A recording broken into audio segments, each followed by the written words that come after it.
आज हमने आपको तकलीफ यहाँ इसलिए दी है, हमने सोचा कि कुछ मुद्दे हैं जिन पे आपसे बात की जाए। आपको मालूम होगा कि जब 8 मार्च 2020 को इस पार्टी का गठन हुआ तो जो हमारा मेन एजेंडा था पार्टी गठन करने का, 3 चीज़ें थी उस वक्त। एक कि जो protection of jobs for the residents of Jammu and Kashmir, land should be reserved for the residents of Jammu and Kashmir only. तीसरा था restoration of statehood. These were the main agenda points. बाकी उस वक्त के हालात के हिसाब से यहाँ सब बंद था, प्रिजनर्स का रिलीज था, बाकी सब चीज़ें थी, लेकिन मेन एजेंडा ये थी। अल्हम्दुलिल्लाह अल्लाह ताला के फजल से आउट ऑफ द 3 थिंग्स 2 चीज़ें हमने कामयाबी हमें मिली है अपनी पार्टी को। और जॉब्स की प्रोटेक्शन का सिलसिला जहाँ तक था, हमने जॉब्स की प्रोटेक्शन के लिए बाज़ाब्ता ऑर्डर गवर्नमेंट ऑफ इंडिया से लाया। ठीक है, उसमें थोड़ा सा डोमिसाइल का जो उन्होंने किया है 15 साल है। अल्लाह के फजल से जिस वक्त सरकार यहाँ बनेगी उस वक्त हम एक तो रेस्टोरेशन ऑफ परमानेंट PRC जो हमारी थी वो भी करेंगे, और दूसरा this tenure would also be increase. लेकिन प्रोटेक्शन तो है कि जम्मू कश्मीर के बच्चे ही जम्मू कश्मीर में जॉब ले सकते हैं, सरकारी जॉब्स। नंबर 2, ज़मीनों का 95% का प्रोटेक्शन है, खाली इंडस्ट्रियल यूज़ के लिए। जो पहले लीज पे होती थी अब वो खरीद सकते हैं, लेकिन 95% which is agriculture land can not be bought by non residents other than the state of Jammu and Kashmir और the UT of Jammu and Kashmir, whatever you may call. तीसरा है रेस्टोरेशन ऑफ स्टेट। आज हमारी मीटिंग थी, दोनों खित्तों में मीटिंग थी, जम्मू में भी और यहाँ पर भी। सभी हमारे ओहदेदारान मीटिंग में थी।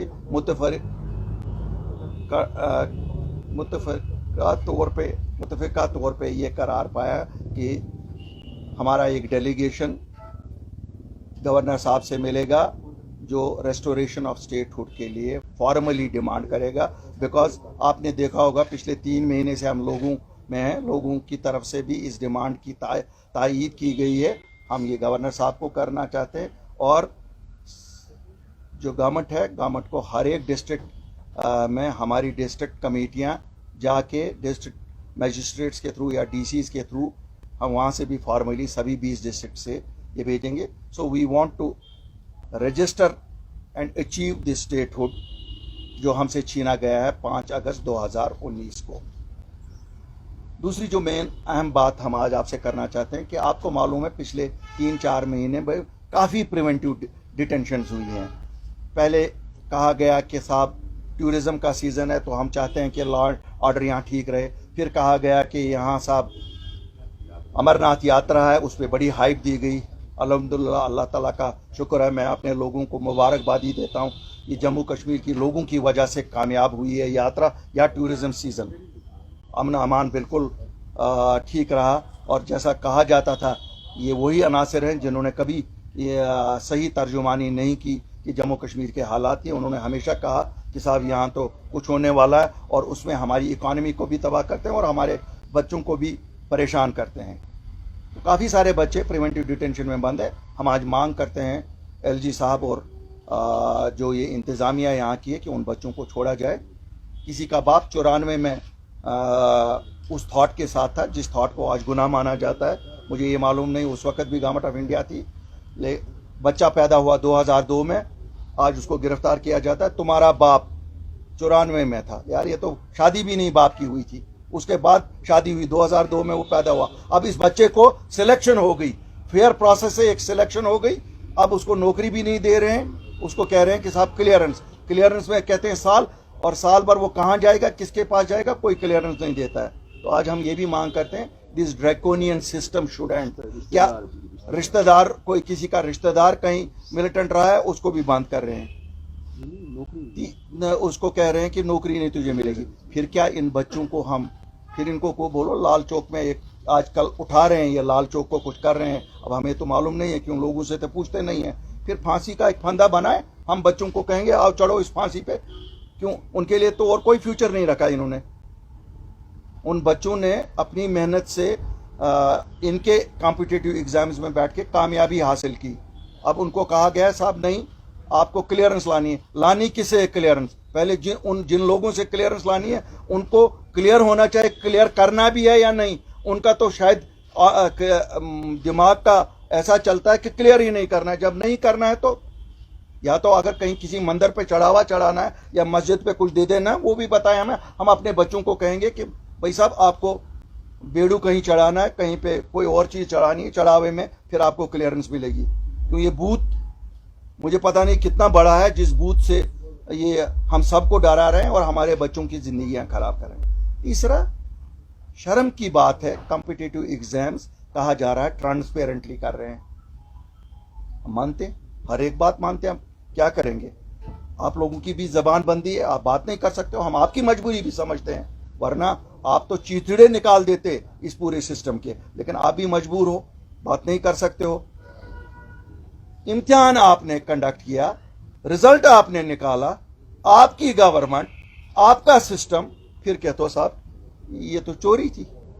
3 साल लगे इस बच्चे को, इसने इम्तिहान दिया, इसने पढ़ा, इसने इम्तिहान पास किया। 1 साल के बाद आपने रिजल्ट निकाला, रिजल्ट निकलने के बाद शायद आपको अपने मनपसंद की परसेंटेज नहीं इसमें आई। फिर आप कहते हो अब ये भी कैंसल, फिर दूसरा भी कैंसल, फिर तीसरा भी कैंसल। सरकार सफर कर रही है, इंजीनियरिंग डिपार्टमेंट्स में इंजीनियरों की कमी, पुलिस डिपार्टमेंट में पुलिस फोर्सेस की कमी, बाकी आप देख रहे हैं अकाउंट्स असिस्टेंट्स के साथ क्या। गर्ज मतलब कहने का है क्या है, ये अंधेर नगरी है यहाँ जिसको इनको जो मर्जी है, किसी को ठप्पा लगा देते हैं चोरी का, किसी को ठप्पा लगा देते हैं ईमानदारी का। अब हम इनको चोर कहें कि ईमानदार करें कहें, ये मुझे पता नहीं है। आप लोग तो फैसला ना कर पाएंगे, क्यों, जो 4th पिलर ऑफ डेमोक्रेसी था वो तो पहले ही बैठ चुका है। आप लोग तो बिल्कुल बैठ चुके हो, क्यों, आपकी मजबूरी है, आपकी मजबूरियों में आप कुछ नहीं कह सकोगे। लेकिन हम तो कहेंगे, क्यों, हम तो पब्लिक रिप्रेजेंटेटिव है, हमें तो लोगों के लिए निकले हैं घरों से।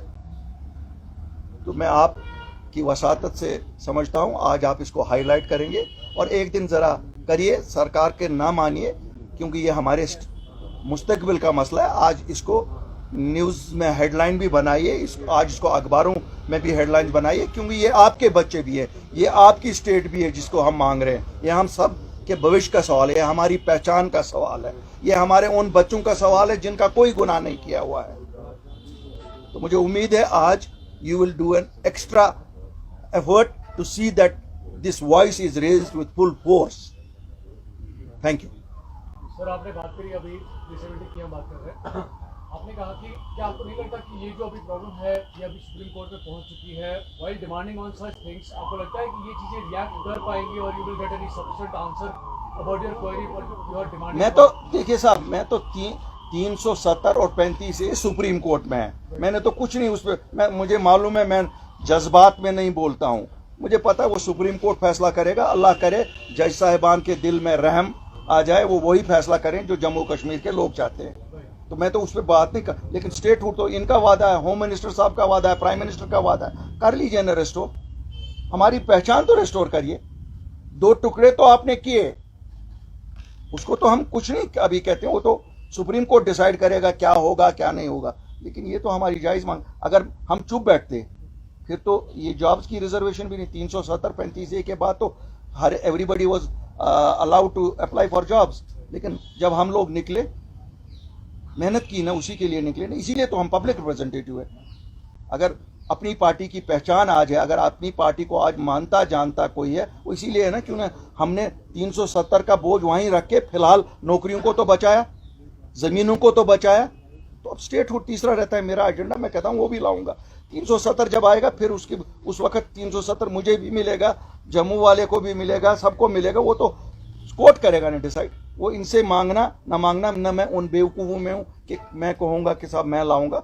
वो आपको पता है मैं आज डिबेट नहीं करना चाहता हूँ, because I don't want to dilute these main issues. ये आज हमारी जिंदगी और मौत का सवाल बना है मेरे बच्चों के लिए, जिस तरह मेरे बच्चों को आज क्लियरेंस के बारे में बात कर रहे हैं, और you coating the implementing authority और द एग्जीक्यूटिव पार्ट। देखिए हम दोनों को, मुझे बड़ा खुल के बात करने की आदत है। जज भी मैं ही, मुलजिम भी, यहाँ तो मुलजिम भी यही, वकील भी यही, जज भी यही, ये तो सब कुछ है ना। यहाँ किसको पता है? मुद्दी भी यही, यहाँ किसी को पता नहीं कौन एग्जीक्यूट करता है, कौन ऑर्डर करता है, कौन रोकता है. Do you know? Is there any transparency? Bukhari साहब, मेरा नाम इमरान नाइक, मैं कश्मीरी वकीलों से हूँ. रिसेंटली जो नॉन लोकल वोटर्स को राइट्स देने का जो इशू बना था, हालांकि उस पर गवर्नमेंट ने क्लैरिफिकेशन दी थी और आपने भी उस पर स्टेटमेंट भी दिया था और थैंक्स किया था गवर्नमेंट का. बिल्कुल. लेकिन उसमें अभी भी पॉइंट बना हुआ है कि ordinary residents, who are the ordinary residents, या ये लोग कौन है? तो गवर्नमेंट ने भी अभी तक इसकी क्लैरिफिकेशन नहीं दी है. क्या अगर आपको वो समझ आया कि ऑर्डिनरी पीपल कौन है और उनका क्राइटेरिया क्या है, तो प्लीज. बेटा आपका नाम क्या है? इमरान नाइक. इमरान साहब, मैं एक बताऊंगा, एंड ऑफ सितंबर ये कंप्लीट हो रही है. मैं आप सबको भी, और मैंने अपनी जमात में तो हमने किया ही तय है, अपने वर्कर्स को भी, जो पहला रोल आएगा मैं उठाऊंगा. मिसाल के तौर पर मैं अमीरा कदल का हूँ, मैं देखूंगा इसमें मुझे कोई इन्होंने नॉन रेजिडेंट तो नहीं लगाया है, कोई बाहर का तो नहीं लगाया है, फौज का तो नहीं लगाया. अगर लगाया होगा शायद मैं 15 मिनट भी नहीं लेता हूँ आप लोगों को तकलीफ देने में. मैं तो आप लोग, हम सब होशियार रहेंगे. हम सोए हुए अब 5 अगस्त की तरह नहीं है. उस दिन हमें लीडरों ने सुलाया कि हमने बनाई पगड़, हम बचाएंगे 370 को. आज हम सोए हुए नहीं है. We are alive. This group of people is alive to every situation. हमारी कोई रिश्तेदारी किसी के साथ नहीं है. हम इसलिए क्लैरिफिकेशन गवर्नमेंट ऑफ इंडिया से पहले मांगते, क्यों? हम कहते हैं मुक्के से कुछ नहीं निकला. हम जरा देख लें हाथ जोड़ के. वी हैव बीन एश्योर्ड कि उसमें कोई भी नहीं होगा, जैसे क्लैरिफिकेशन आई. लेकिन हम वहीं पे छोड़ते नहीं, शुक्रिया भी करते. हम जनाब कहते हैं ना, पीर की इज्जत और चोर की नजर भी रखते हैं. हम जिस वक्त लिस्ट निकलेगा हम देखेंगे एक एक करके. Every constituency we will be the first ones to point out if there is any ambiguity. So that means exclusion of the voters होगा उसमें, exclusion of the non-local voters होगा उसमें. नहीं सब नॉन लोकल कैसे आ ही नहीं सकता है. देखिए नॉन लोकल कैसे बन सकता है? ये तो स्टेटहुड का तो सेंटर ने क्लियर कर दिया, इलेक्शन के बाद ही होगा. जब मैं सो जाऊं, आपका मतलब है कि मैं सो जाऊं? नहीं, देखिए वो तो बहुत कुछ कहते हैं. उन्होंने 1947 में कहा था कि राइट टू प्लेबिसिट दे देंगे. हमारे लीडर सो गए तो मिला क्या? 370 भी गया. तो जो है, तो आज उनको अगर इलेक्शन के बाद देना है तो आज देने में आपत्ति क्या है? आज क्या यहां खत्म हो जाएगा? अगर स्टेटहुड वो रिस्टोर करेंगे क्या होगा? अगर हम सब उनकी इस पे बैठते तो हमारी तो क्लास 4 में हमें खाली क्लास 4 रहती है. यहाँ जमीनें तो आके उन्होंने खरीदी भी होती. आपको मालूम होगा कुछ लोगों ने तो पैसे भी एडवांस किए थे यहाँ. लेकिन जब ऑर्डर आ गया कि नहीं साहब नहीं खरीद सकते हो, करना जिद्दोजहद साहब करनी पड़ेगी. क्यों? इतना we cannot take for granted. जो दिल्ली ने कहा वो खुद ही दे देगी. यहाँ माँ भी तब तक नहीं देती है जब तक रोना नहीं शुरू करेगा. और हमारा तो मेन एजेंडा है ये. So we will start this has started already. हमने लोगों की तायीद भी की है और कंटिन्यू जो हमारा पब्लिक राबता मुहिम है उसमें भी हम जाएंगे. लेकिन हमें फर्स्ट फेज में पब्लिक राब्ते में लोगों से ये फीडबैक मिला कि हमारे बच्चों के लिए बात करो. और ये सही बात है. प्रिवेंटिव डिटेंशन में ये नौकरियों की बात करो, ये क्लियरेंसेस की बात करो. ये मेन. बाकी मैं नल का पानी इसकी बात नहीं करना चाहता. वो चलता है. नल का नहीं मिला, बिजली नहीं आई, ये चलेंगे. अब क्या करेंगे? हमारा जब सब ही उजड़ गया तो उसमें क्या ढूंढूंगा मैं कि बिजली मुझे 4 घंटे मिलती है या 14 घंटे मिलती है. Altaf sahab, how do you see Ghulam Nabi Azad's new avatar and its impact on existing political parties in J&K? You also blamed him of having some ties with BJP and trying to attempt to divide politics. मेरे भाई, मुझे लगता है मैं वाहिद सियासतदान हूँ जिसने इस पे बड़ी तफसील से बात की. मैं आज इस पे बहुत ज़्यादा बात नहीं करना चाहता हूँ. मैंने खाली रिएक्ट इसलिए किया जिस वक्त उन्होंने कहा मैं 5 अगस्त 2019 की पोजीशन बहाल करूंगा. मैंने याद दिलाया, आजाद साहब आपके मुंह से अच्छा नहीं लगता because you are a votary with BJP. आपने तकरीर बेशक की उस वक्त, बड़ी जज्बाती की. शायद कपड़े के 1-2 बटन भी मत फाड़े होंगे. गालियां जितनी अलाउड हुई होंगी उतनी निकाली होंगी उसने. लेकिन वोट दिया बीजेपी के साथ. मुझे नहीं लगता 90% आप में से लोगों को भी परसों तक ये पता थी कि वोट उन्होंने बीजेपी के साथ एब्रोगेशन के हक में दिया. बाकी मैं और कुछ नहीं इस पे आज. I don't want to attention from the main topics of today's press conference, which are more important than Mr. Azad. मगर 3 साल तक किसी ने ये बात नहीं की कि अल्ताफ साहब ये आजाद साहब ने वोट दी। 3 साल तक किसी ने बात नहीं की। अब अगर अल्ताफ बुखारी ने सच बोला तो आप बताओ ना, अल्ताफ बुखारी झूठ बोला। अगर सच बोलना गुनाह है, ये गुनाह मैंने किया। आज एक प्ली डाली थी कश्मीरी पंडित एनजीओ है, उन्होंने प्ली डाली थी, उनको वो प्ली हटाने के लिए कहा गया, जिसमें उन्होंने मांग की थी कि जो 90s में यहाँ पे उसका प्रूव किया जाए। वो रिजेक्ट होगी। वो रिजेक्ट होगी ना, वो रिजेक्ट होगी। देखिए ये बात तो आया है कि सुप्रीम कोर्ट ने जब आया की तो मैं रिजेक्ट की तो मैं क्या इस पे बोलूंगा। अल्ताफ साहब, ना आप इम्पोर्टेंट है, ना गुलाम नबी आजाद इम्पोर्टेंट अगर है कश्मीर के लोग इम्पोर्टेंट, लोगों के जज्बात इम्पोर्टेंट है। If I am not wrong, debate इस पे नहीं बनाना चाहते, लेकिन after the departure of Ghulam Nabi Azad, Jammu Kashmir का जो पॉलिटिकल सिस्टम है वो पूरा हिल गया है। जितनी भी यहाँ मेन स्ट्रीम पार्टियां इसी रेस में लगे हैं कि किसके कितने नंबर बढ़ जाएंगे, बीच में लोग पिस रहे हैं। What will be the future of the Kashmiri people? Afzal साहब, मैं आपके सेंटिमेंट समझता हूँ। आप भी मेरी तरह इसी रियासत के बाशिंदे हैं और आपके दिल में भी वही दर्द होगा जो मेरे दिल में है। यहाँ लीडरों की कमी नहीं है, लोगों के हकूक़ का तहफ़्फ़ुज़ जो कर सके, लोगों को सच जो बोल सके, दे आर ऑल वेलकम। जो झूठ बोलेगा आप भी उसको नंगा करोगे। फिलहाल आजकल आपको रोक इतनी लगी है कि आप सच बोल ही नहीं पाते हो। ये बात मैं नहीं कहता हूँ, हम रोज देखते हैं अखबार, गवर्नमेंट गेजेट है, अखबार स्टेटहुड। मैं तो कहता हूँ, इसीलिए तो मैं कहता हूँ स्टेटहुड वापस आएगी तो फिर आप फिर आजाद हो जाओगे। You will become the fourth pillar of democracy, it would be strengthened. Thank you sir.